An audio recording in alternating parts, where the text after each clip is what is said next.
હા હું છે તમારા ઘરવાળા લાલો ફૂલ ઓફ એન્ટરટેન કાઢો મને કાઢો, આયા હલ્લો ભાડો, કાઢો મને કાઢો, કાઢો રે. સ્પિરિચ્યુઅલ પ્લેસીસ અને તમને ખબર છે કૃષ્ણ ભગવાન એમના ભક્ત નરસિંહ મહેતા માટે 52 વાર અહીંયા કામ કર્યા. સસ્પેન્સ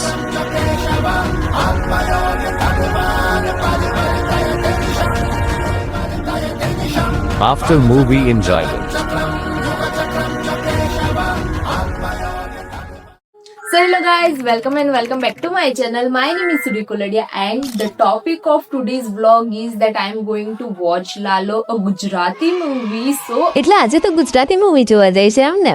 હા તો એમ ગુજરાતીમાં બોલ ને. કેમ? લે શું કેમ?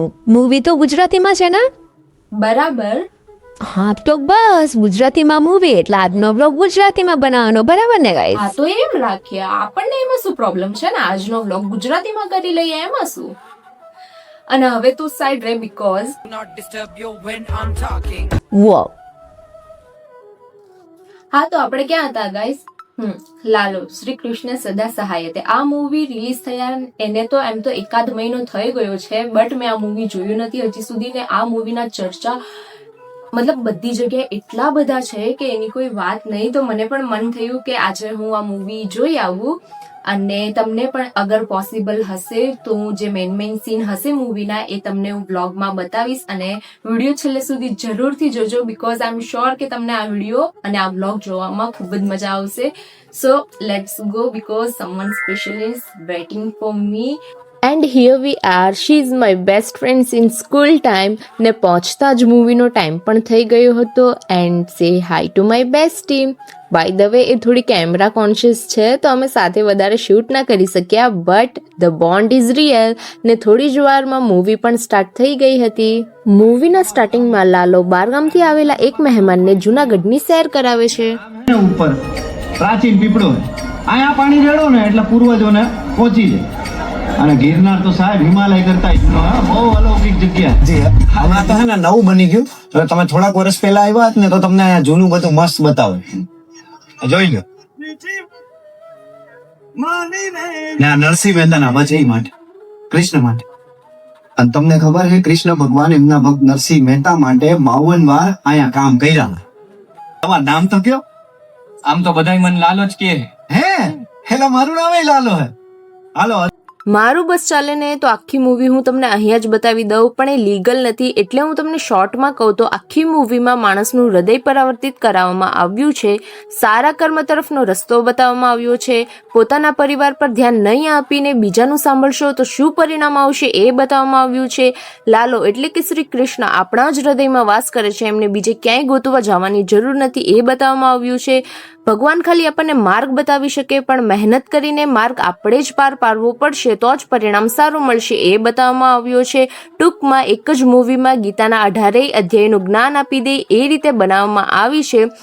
કોઈકે સારું જ કીધું છે કે સદીમાં આનાથી સારું મૂવી બીજું નહીં બની શકે. મારા કહેવાથી આ મૂવી ચોક્કસ એકવાર જરૂરથી જોવા જાજો.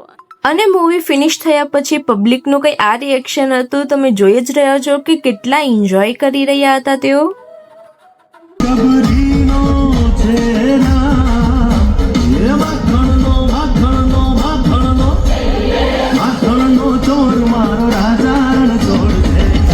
મને માયા માયા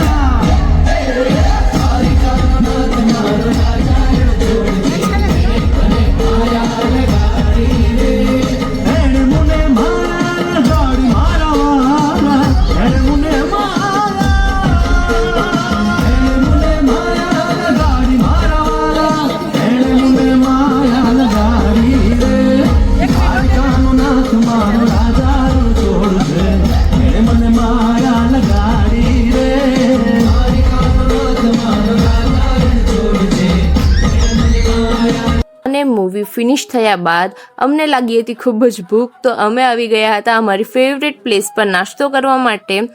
અમે એટલા વર્ષો પછી મળ્યા હતા તો અમારી વાતો પૂરી થવાનું નામ જ નહોતી લીધી. ખરેખર આજના દિવસે ખૂબ જ મજા આવી ગઈ હતી.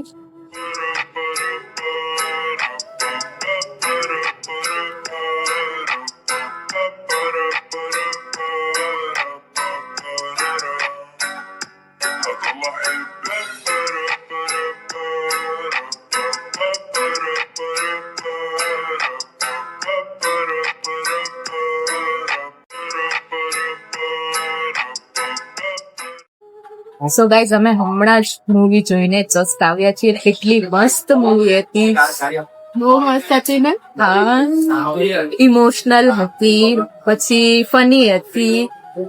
એક અંકલ ફિલ્મમાં કહેતા હતા ને કે સદીમાં આવું પિક્ચર નહીં બને, એટલે સાચી વાત હતી.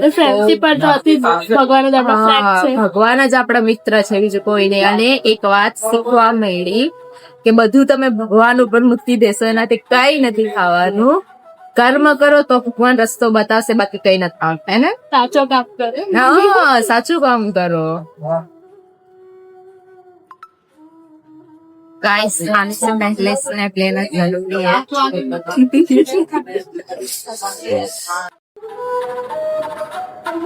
Thanks for watching. મળીએ બીજા વિડીયોમાં. Till then by. જય શ્રી કૃષ્ણ.